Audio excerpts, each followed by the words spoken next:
cô là thấy mà nên tìm rằng cái người ta sẽ làm sẵn sàng nên tìm rằng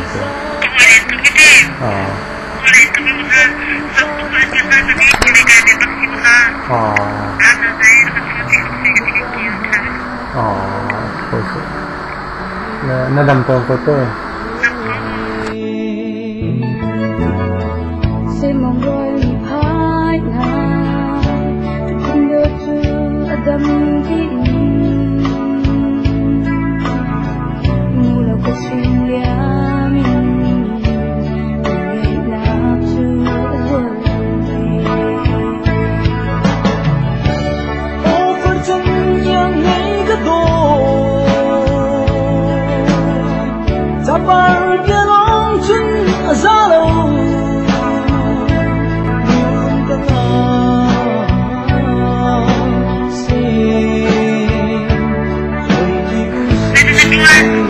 video yang ngejar ada cukup ya.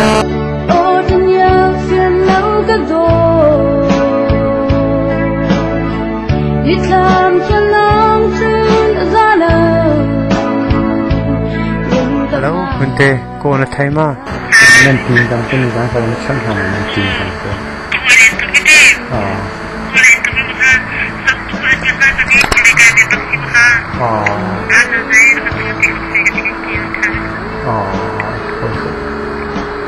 Nó đâm con cô tôi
Sabar kian ong chun azalo